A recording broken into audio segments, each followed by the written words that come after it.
This is our podcast song. It isn't very long. Hey, Sarah. Hey, Kristina. Did that sound really strange to you? It did, but you know. It didn't sound like us, but you know what? It wouldn't be Laughing with Gingers if it was perfect. Welcome to Laughing with Gingers. Thanks for tuning into our podcast today, y'all. The podcast where two feisty redheads with loud laughs share crazy stories, play games, and spread silliness and joy. That little feisty lady over there is my partner in crime on the Laughing with Gingers podcast, Kristina Curry. And that is Sarah Elephant, aka Prankster Monk, and my co-host on Laughing with Gingers. And today's episode is all about Thanksgiving. Happy holidays. Happy holidays. Oh my God. Well, Thanksgiving is a time of, I guess, eating and giving thanks and family and friends and all the things. What is your favorite part of Thanksgiving? My favorite part of Thanksgiving is the gathering of people. Some years it's family, some years it's friends, and I do a Friendsgiving.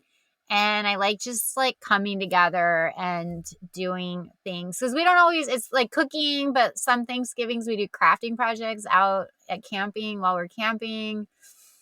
So when I'm with Liz's family, we do flag football. Oh, I love that. Yeah. That's so fun. So I like the gathering of people and the doing things together where everyone's present because everyone has it off and we're all just like having fun together. What about you, Sarah? So I am not a huge Thanksgiving fan in general. Mm-hmm. Because I'm allergic to cranberries. And so historically, I have been extremely sick surrounding Thanksgiving on the backside, Thanksgiving night and the day after, because I'm allergic to the point where, and it's super weird allergy, but if you put the serving spoon, and it touches the cranberry and then it touches anything else, I will immediately, and I can actually cite example of this with time.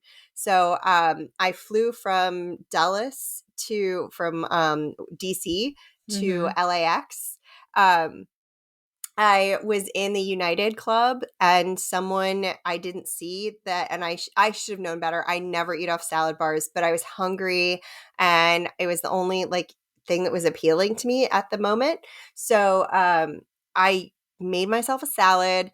Someone had used the spoon in the cranberries or the tongs in the cranberries and then put them into something else. So it contaminated whatever I ate.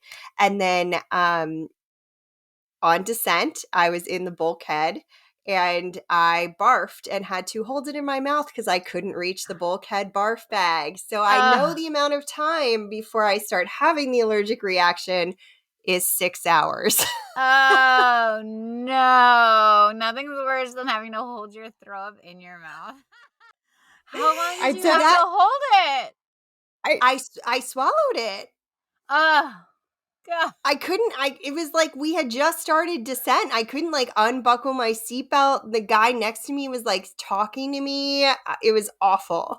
Oh, God, that's terrible, Sarah. I just want to point out that you're allergic to something red, and that's really sad. Oh, I didn't even notice that.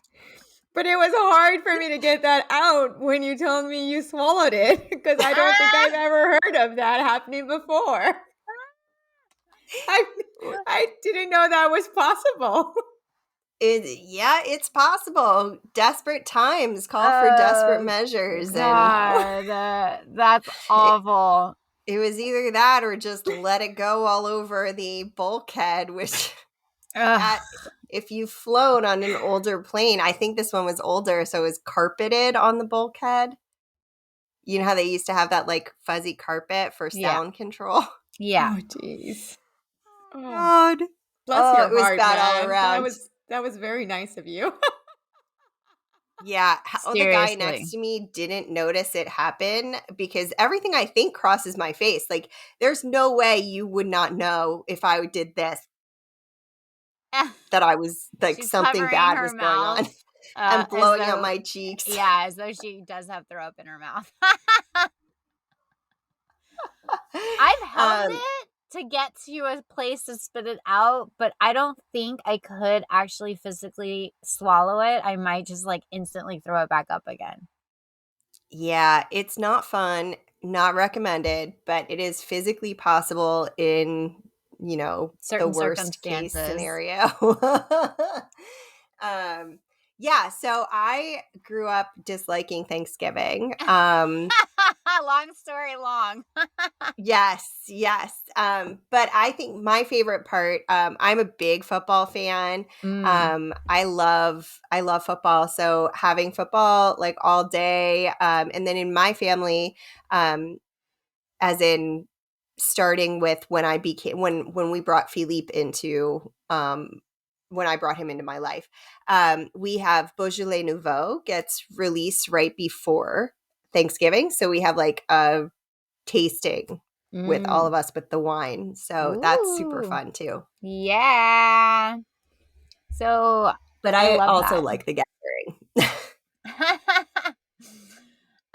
Okay, so what did you bring for us today on the day of I Thanksgiving? I brought weird Thanksgiving traditions. Oh my god. Okay. Well, I brought actually one. Okay, my whole thing surrounded food because I did this right before lunch and I was hungry.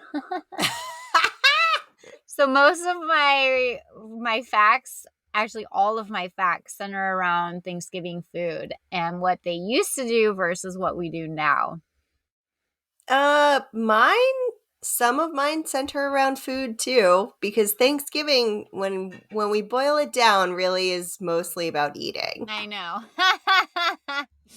Isn't it though? It may not be the thing we think of that we like the most, but it really is the thing that like I while I was researching for this, it was like a lot of people take walks between the meal and dessert because they have to make room. And I was like, who eats that much that they need to do that?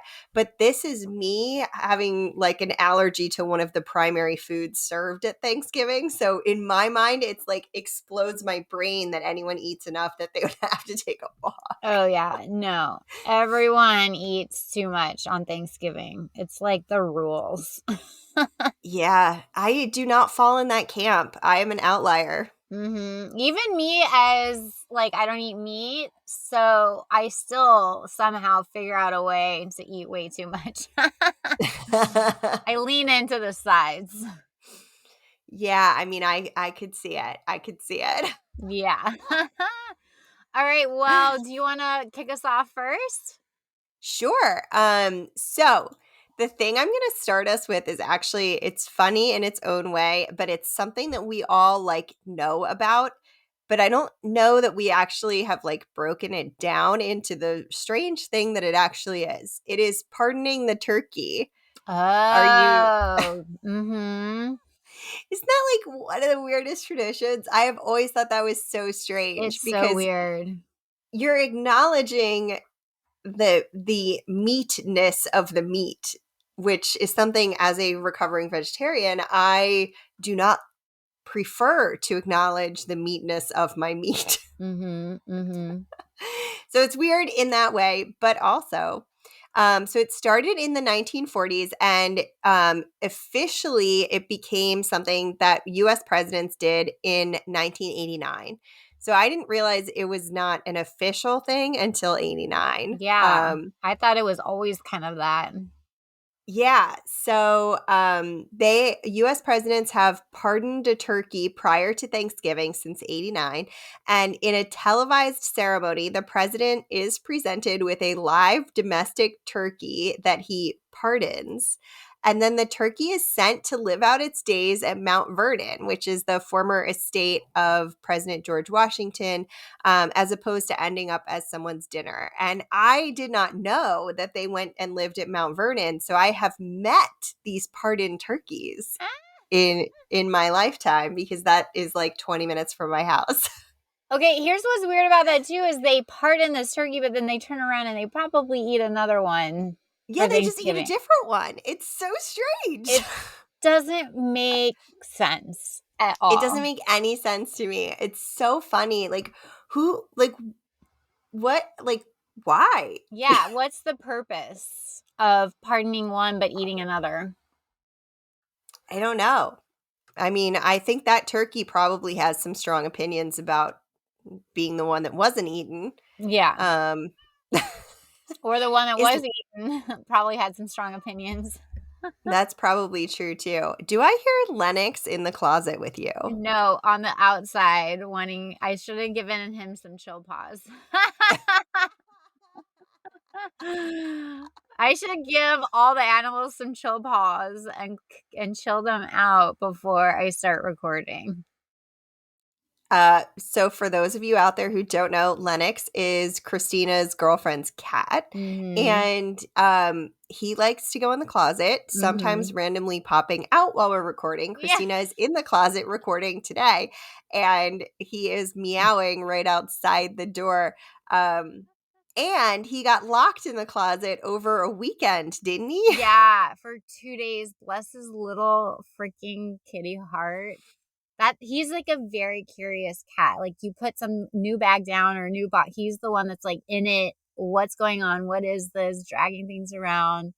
But he was in the closet. Angie didn't know. Shut the door. Left for the weekend. Came home and realized he was in the closet. Poor little kitty guy. I Oh know. my He gosh. survived and we gave him all the treats and food, but there's definitely pee and poop in the closet. Well, clearly he is not traumatized because he wants to come in the closet I now. know. He still comes in here. It did not affect him at all. Oh, God. Oh my gosh. Hopefully I make it through this podcast without coughing too much. I know, poor thing. I am recovering from the flu. It is not as strange as turkey bowling. No, it's not. Turkey bowling. So you don't use bowling balls. Instead, you use a frozen turkey. Oh, God. And soda or water bottles as makeshift pins. So it was started in 1988. The 80s just need to go home, even though I love their music. Clearly, everyone was desperate and bored at the same time. Yes. Go home, 80s. You're drunk. You're cut up. No more booze for you. No. At Lucky's grocery store in Newport Beach, and the bowling took place in the alleys of the store. So now they like oil them up or like butter them up, and then they Jesus. throw them down the aisle. And I saw pictures of people like doing it in their yards too. So like people get together and bowl with frozen turkeys. I'm not okay with that. I want to say, first of all of the pictures in the grocery store, it was still in the little thingy, the plastic casing that protects the turkey. So you're not just sliding raw meat and spreading salmonella all over the grocery store. Because that was my first question. I cannot speak to what people do in their own yards. What, that poor turkey like died to do that for you. The least you could like eat it and give yourself nutrients or something. Come on. So other weird thing, which I would have thought this would be a thing in Maryland, but it is not. It is in San Francisco. Apparently, there is a whole subculture that substitutes turkey for crab. So Thanksgiving normally marks the beginning of Dungeness crab season. So they will have like a big Dungeness crab feast instead of having turkey. Ooh, that's kind of cool. I feel like you could get on board with that. Yeah. In fact, I gotta say, growing up, turkey was not really a thing all the time in my immediate family. It was mostly like seafood, and it would probably consist of a lot of crab and shrimp and fish. It was like more that stuff than actual turkey. Yeah. Ours was always the traditional stuff. Mm-hmm. It makes sense. Most people Yeah. do it that way. Yeah. All right. What do you have for me? Actually, my first little trivia is about turkey. And the fact that, people, everyone always says you get really drowsy after you eat a big turkey dinner because it contains that tryptophan, which is an amino acid that can have I don't know how to say this word, just somnolent effect. How do you say that? I don't know. Damn it. Basically, you get tired after you eat turkey.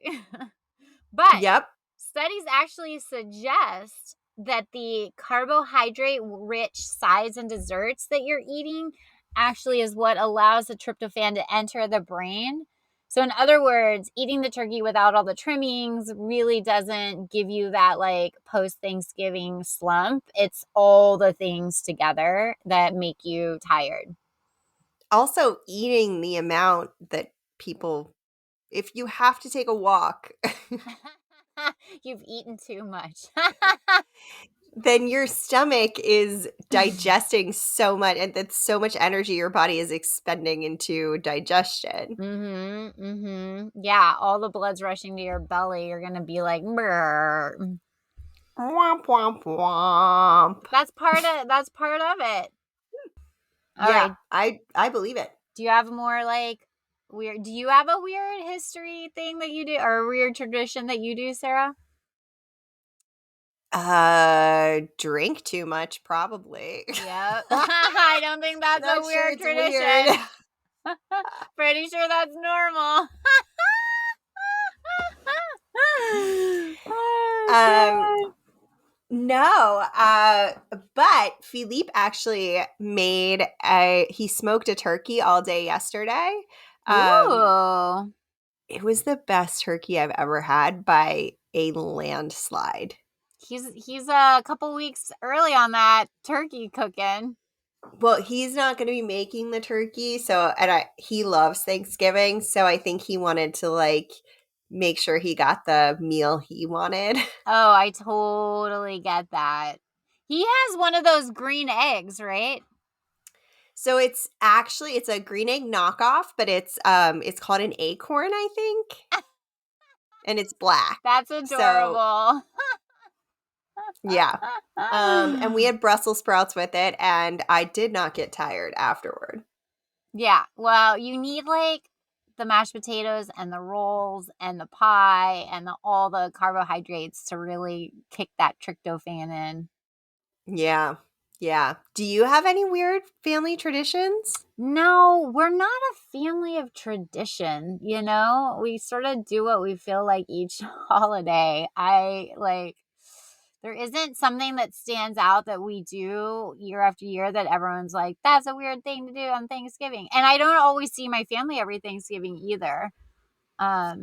So I feel even if like we you guys don't have turkey. That's not your tradition. You guys just have shrimp. Yeah. Like Paul just goes and buys pounds and tons of shrimp and he cooks them every single way that he possibly can. And that's what we have all day and for the next 2 to 3 days. That's true. Yeah. Yeah. Fried shrimp, boiled shrimp. Yeah. Shrimp cocktail. Which I thought was so weird because that was not our tradition at all. Like, who eats shrimp for Thanksgiving? Shrimp's just better than turkey. I mean, I agree. I'm not a big turkey, eater, but we do tamales. So that's what I grew up with. Yeah, that's a good like tradition that's not normal is y'all make tamales and they're so good. And it's fun to make because everyone assembles and lines up and everyone always like chips in and makes it. It's so fun. Yeah. I love that. Yeah, I didn't know about a traditional Thanksgiving until I like was an adult and I dated like the first guy and went to their family. I'm like, oh, This is Thanksgiving. This is what the TV looks like. That's not what we do. That's funny. I love that.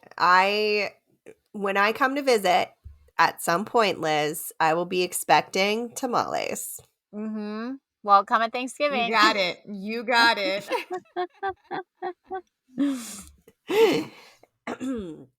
All right. Are you ready for the next one? I am. Oh, yeah.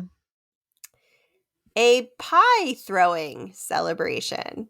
Oh, what a waste of a good pie. I guess unless you eat it off your face. Are they throwing it at someone or throwing it for like distance purposes? At people. Oh my God. It's like, imagine a whole bunch of clowns, but with, just smushing pies in people's faces. Oh my God. All right, let's hear it. All right. So it's at North Tech High School in Florissant. Probably saying that wrong. Feel free to correct me. I probably won't learn how to say it. Missouri, or Missouri, depending on where you're from in that state. I will honor knowing that I can say that. Thanksgiving marks an annual pie throwing event where students get to launch pies at the faculty and administration. So we used to have, it would be sometime around the holidays or homecoming. It would be, you got to shave one of the teachers or administrators' heads if you've raised a certain amount of money. Like the ladies too? It was whoever volunteered. Oh, okay. Got it. So there was like a group that you could that would volunteer, and then you could choose who you wanted to shave their head. Oh my God. Did you ever volunteer, Sarah? No, this was also when I was in high school. Oh, okay. Never mind. But I don't know if they did. I want to say they did it when I was a teacher, but no, I certainly didn't volunteer. This is the shortest my hair has ever been. It's like, to my longest would be to my collar or to my shoulders. Mm-hmm. But I used to have hair down halfway down my back. So it would have taken a very long time to get that back. Yeah, very long time. You earned that length. I did. Okay. There is also a turkey eating competition. That makes sense. For some reason, it surprised me.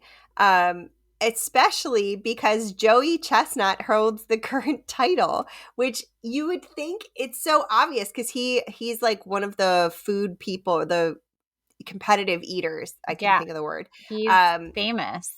Yeah. So he does the Coney Island Nathan's hot dog one, right? Like he's done that a bunch of times, and I think he's won at least once. Yeah, I think it surprised me that this was a thing. Oh, yeah. I wonder if they have to eat like the gizzards and everything and the skin. Oh, God. Okay. I haven't read the description yet, so we're going to find out. Cool. I like to surprise myself, too. I get it. So this is before Thanksgiving. So they get together to stretch their stomachs. A variety of turkey eating competitions across the U.S. is the way that it's described. Yeah. Normally, the event will involve eating as much of a 20-pound turkey in a limited amount of time as possible in a limited amount of time. So Joey Chestnut holds the current title, managing to gobble down ba-boom ching 9 pounds, which is 4 kilograms out there for anyone who isn't, in the U.S., in just 10 minutes. That is how much I weighed when I was born. Oh my God. He ate a newborn Sarah. He ate a newborn Sarah in 10 minutes. That is so much. He needs a walk after that before he can eat dessert. Oh my God. Oh my God. I can't imagine eating that much food. That's so much. I'd throw up. And that up. doesn't include, at least I am not a professional food person. But in my experience, they drink a lot of water to get or like dip things in water or drink water. Like they like have to, get moisture to be able to swallow. So that there's that piece too. So if they're like, with the Nathan's hot dogs, they dip them in water. Yeah. Well, that's like, yeah, that's true because they have to So get it's it down even more volume. faster. Ugh. Yeah. So like what is the actual volume being consumed is very Gross. a whole different can of worms. Yeah. You want to give me a fact and then we'll go to break? Yeah. Okay. So I'm going back to like the early Thanksgiving time, like the very first one and that sort of thing. And back in the day, so, mashed potatoes are like, or potato casserole or potato whatever, sweet potato pie, all those things are such an integral part of our Thanksgiving now. But actually, back in the day, potatoes, whether mashed or roasted or white or sweet, weren't anywhere to be seen at the original Thanksgiving. It wasn't until they encountered like native South Americans and the Spanish began to bring up potatoes to like the Europeans and to the Americas. So I found that really weird because potatoes in all forms and fashions are so embedded into Thanksgiving. Yeah, that's true. Mm-hmm. Yeah.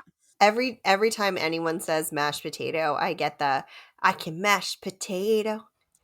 I can do the twist. Now tell me, baby, do you like it like this? Do you like it like this? Oh my God. Tell me. And that's the rest of the episode. We just sing that song off key and out of sync. And on that note, we will be right back with more fun Thanksgiving facts and weird Thanksgiving traditions on Laughing with Gingers. Stay tuned. And we are back on Laughing with Gingers. I, of course, am Sara Alapin, joined by my feisty redheaded co-pilot here, Kristina Curry. Gobble, gobble. Your spirit animal is a peacock, and that's kind of just a fancy turkey. I wonder if they taste like turkey. No, I don't wonder that. That's not a thing I'm wondering. Can turkeys fly? I want to say short distances. Have you ever seen a turkey run? And if you haven't, everyone out there, pause this podcast and Google it. It is something that if you have not seen, it is one of the funniest freaking things you will ever see in your life. It is hysterical. They run like their legs are just like boo, boo, boo, boo, boo, boo, like all over the place. Like they just are so uncoordinated. It's hysterical. I feel like they don't fly either. Have you guys not heard about the turkey drop from the airplanes? Ew, what? No. So it's kind of sad, but also like when they make it, it's really great. So there was a whole tradition of they would take an airplane and drop a turkey and you would place bets on whether it was going to fly or not. And like a small percentage of the turkeys do fly, but most of them don't. It's really sad, but like I watched the video because Sean showed me and there was one that made it and I was like, go turkey, go. Oh my goodness. I know, right? They probably are flying because they're like dead of a heart attack because they're falling free fall out of an airplane. So, it's like cow pie bingo, but turkey death. That's terrible. It's bad now, but I'm sure it still goes on. But there's only a small percentage of turkeys that can fly from what I know. So they really can't fly. Or like if I was a turkey and got hurled out of an airplane, I'd be the one to die of a heart attack before I hit the ground. I'd be like, I would do everything in my power to fly or run through that air in the uncoordinated turkey way. Oh, it's so sad. Oh, poor thing. They must be feeling So horrified. Yeah, I always wish the ones that do surround, like, go, be free, get away from everybody. Yeah, humans are terrible. Run. Now that you flew, run. Yes.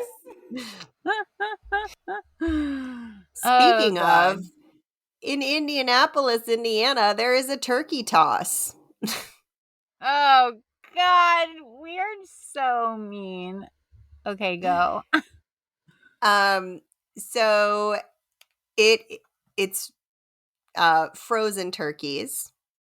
Okay. At least it's not throwing regular, like, living, breathing turkeys, which makes me, I don't know if it makes me feel better or not, but it's funnier to think of them as being alive in this description. So high school athletes started a tradition of dressing turkeys in baby onesies, which I think is enjoyable if they were alive, because it just sounds very cute and funny. They'd be very adorable. They really would. Now, the rest of it, not so much. And it specifies here they're not alive. Don't worry. And then they douse them in lighter fluid and light them on fire and throw them across a football field to see whose turkey can fly further. Air quotes. Fly with air quotes. I am so glad they're not alive. I know. The first part, when you read it, it's like, oh my gosh, a turkey in a baby onesie could be so cute. Although not that it would be nice to a turkey, but if it was a nice little drawing, a cartoon, I would enjoy it. I mean, it's nicer to the turkey than dropping it from an airplane. Or lighting it on fire. Yeah, good God. Oh, geez. Who thought of that? I can just, like, imagine the thought process that this is bad groupthink. This is an example of bad groupthink. Yeah, exactly. You know, it would be really cool if we put the turkey in your little brother's onesie and then we lit it on fire and threw it as far as we could on the well-manicured football field. How do they dunk it in gasoline? Like, how are they coating it so it stays lit? It says lighter fluid. Oh, got it. Okay, I missed that part. So I just imagine they, like, squirt it with the Zippo, like, you know, the carton, and I can hear it in my head going when you squeeze it. Oh, man. Kuzo just objected to that, my dog, and barked at me when I did that. He's like, shut it down, Sarah. Get out of here. Not okay. Crazy woman. All right, you want to lay some facts on me? Yeah. So, okay, we alluded to the fact that the Currys have shrimp for Thanksgiving instead of turkey if we're up to our druthers. But do you have shrimp curry? No. I feel like that needs to be on the menu this year. I'm going to put in a formal request to Paul. Shrimp curry. He is too picky. He's a little too picky for curry, but I'll eat it all day long. So Mr. Curry, Papa Curry, is too picky for curry. Yeah. He definitely is. He might be forced to eat it, but not on Thanksgiving. Shut that down. Okay. I just wanted to make sure I was clear on the irony there. Go ahead. Yeah. Okay. So culinary historians believe that much of the Thanksgiving meal consisted of actually seafood, which is often absent from today's menu, except for at the Curry's house. Mussels in particular were abundant in New England and could be easily harvested because they clung to rocks along the shoreline. So the colonists originally served mussels with curds, which is a dairy product that's sort of similar to like a consistency of like cottage cheese. And lobster. Yeah, that sounds awful. I know, right? Clams and cottage cheese. Refrigerate anything either. Ugh. It just sounds like farts. It just like it tastes like snot. It has the consistency of snot in your mouth. And then it just sounds like farts. Anywho, lobster, bass, clams, and oysters were probably a part of the original feast, which I thought was really, really interesting. And then to go even further, this is a little cranberry knowledge for you, Sarah, but cranberries were most likely part of the original feast of Thanksgiving, but they wouldn't have ever made it into all the different varieties that are available now, like sauces and relishes and like tart orbs, things like that. So the reason is because sacks of sugar that traveled across the Atlantic on the Mayflower, like the original, pilgrims, when they left, they were nearly full, but by November 1621, they were like basically empty. So cooks didn't have any sugar to boil with the cranberry to use it as like an accoutrement to meals. That didn't really happen until like 50 years later. So you would have been happy at those original Thanksgivings. There would have been no hidden cranberry relish or sauces happening. It is actually a tough life being allergic to cranberry because they sneak into so many things. Yeah, and I feel like it's not an allergy that most people are aware of and alert to. No, and it's also, I mean, I don't know if it qualifies as an allergy because it makes me barf for like 48 hours straight, like sleep That's in the really bathroom. weird. That's a weird reaction. Yeah, so it's not like I go into anaphylactic shock or something, like, someone who's allergic to peanuts or bee stings, but I call it an allergy because the reaction is significant and I don't know what else. Like, it's not like I'm intolerant to eggs. If they are undercooked, I like don't feel great. Or if I get the flu shot and it's the egg one, then I like don't feel great for 24 hours. But that's an intolerance. It's just like I feel a little shitty. It's not like I barf and have to swallow it. That's a real bummer. It sure is. More than you ever wanted to know about me, guys. Oh my God. Okay, so what are some more weird traditions? Cracking the wishbone. Isn't Mmm. that such a weird tradition? Like, we don't necessarily think about it, but I actually have a little bit of the history of where that comes from. Ooh, I'm so excited. I know. So it's a bizarre Thanksgiving tradition, but it actually stems from the ancient Romans who believed that the person who broke off a larger piece of the wishbone would have their wish come true. So it's actually like, it's the same tradition, but it comes from the ancient Romans. Weird. I wonder So the how it wish kept getting passed through. I don't know, but it's exactly the same as it was, it sounds like. So, which is like fascinating in its own way Yeah. because when you pass something down from ancient times, like usually gets polluted in some capacity Right, exactly. or changed or, it Mhm. grows and becomes something else or has a different meaning or whatever. Mhm. It's so fascinating. So in order to do this, the wishbone must be completely dry and brittle before you snap it. So you can't actually crack the wishbone at the Thanksgiving table. Mm. We have. We've done it. It's it's such to me it's like such an interesting thing because we don't really think about how like our skeletons are wet inside our bodies. Mhm. Mhm. They're not like dry in there. Yeah. And it's not often that we come up into conversation where we talk about skeletons, but it's so interesting. I can't believe it comes from the ancient Romans. Yeah. Yeah, that is super interesting. And like how did it even make its way into common knowledge? I don't know. We may have to next Thanksgiving do a little bit of a deeper dive on this. This might be Wishbone your deep topic. dive. Yeah. I'll bring weird wishes. You bring wishbone history. Okay, and then there's also Ragamuffin Day. So during the early 20th century, children used to dress down in rags on Thanksgiving and go door to door and ask anything for Thanksgiving. And when they got there, they would be rewarded with candy, a penny, or an apple. Whoa, weird. So they would like dress in rags. Yeah. Wait, when was this? In the early 20th century.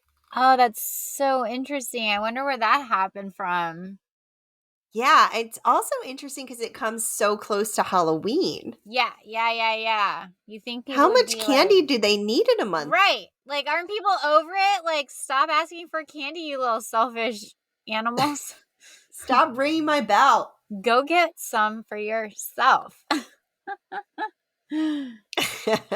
Interesting. Yeah, I thought that was super interesting. Excuse me. They also, I didn't put this in my doc for this episode, but there's another tradition where people dressed up in like clothing of their like family members and did this.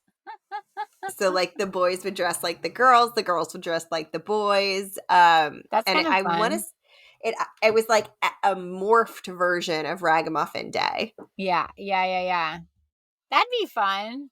I think that'd be super fun. I would totally dress in dance clothing, and I mean, he would pull off a great Sara.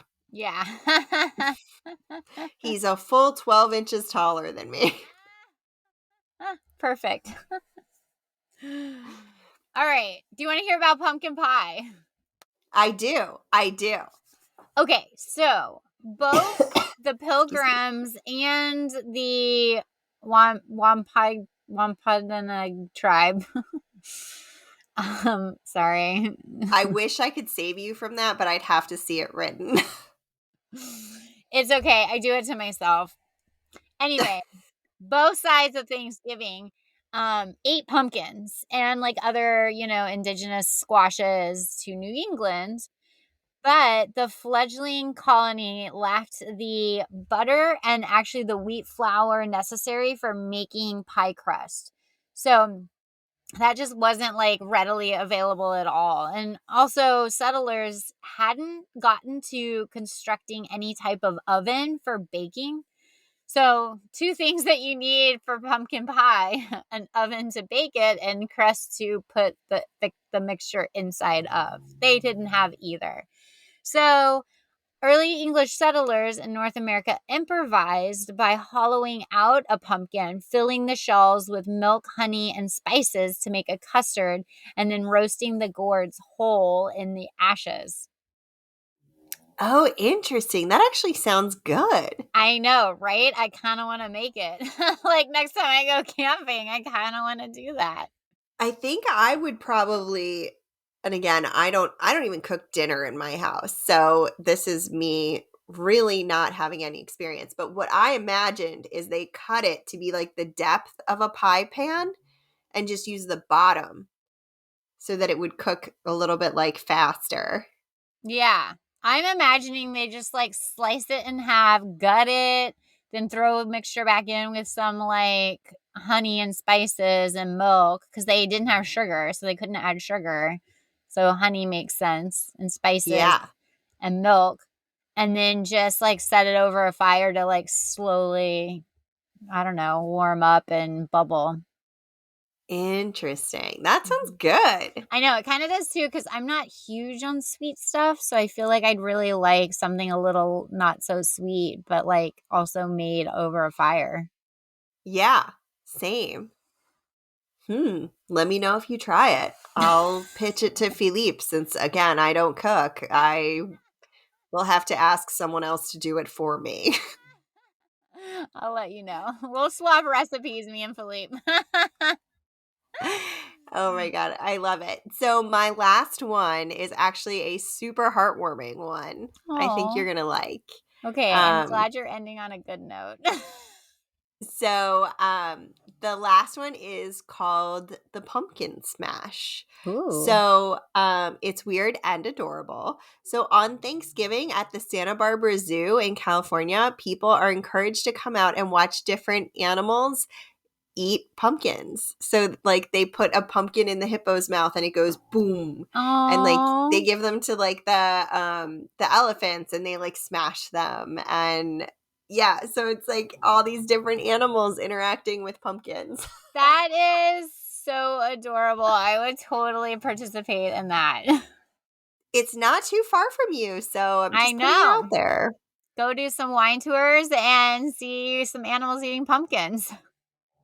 Yeah, I mean, I feel like that would be a fun time. Just saying. Just saying. Well, that was fun. Happy Thanksgiving, Sarah. Happy Thanksgiving. I hope you're having fun gathering with your family. I'll be out camping with friends. Well, that'll be super fun. I hope you have fun eating your turkey and not cranberry stuff. Thanks. We will be at my sister-in-law's house. Oh, well, that sounds fun. And everyone else out there, happy Thanksgiving. I hope you're getting a lot of food and good quality friends and family time and some time off of all the pressures of normal everyday life. You can relax a little bit. Yeah, absolutely. Enjoy And it. yeah, enjoy. And also, thanks for joining us on Laughing with Gingers. We are so happy to have you listening to our silly podcast. Follow us on Instagram at Laughing with Gingers. And, we post all kinds of good stuff. So check us out. And you can also send us funny stories, episode ideas, or just like general good times on our Instagram. Yeah. And get access to premium content, including ad-free episodes, swag, special events, access to us, and more, starting at just $3. So check us out at patreon.com/laughingwithgingers. And we probably should have talked about this before I was actually reading the line in the script, but should we tell them what we have coming out for Maybe merch? we have a new, we'll tease it. It's like an animal group like line, merch line. Drawn by yours truly. Mm-hmm. So maybe just leave it at that. I don't know how much we want to tease. yeah, so we have merch. It's on our website, laughingwithgingers.com, and we're going to be having animal group funny and super cute merch dropping in the I think it's going to be live when this episode goes live. It could possibly be live, maybe, or almost going to be live. So look out for that. Yes. And tune in to Laughing with Gingers next week for some more good times.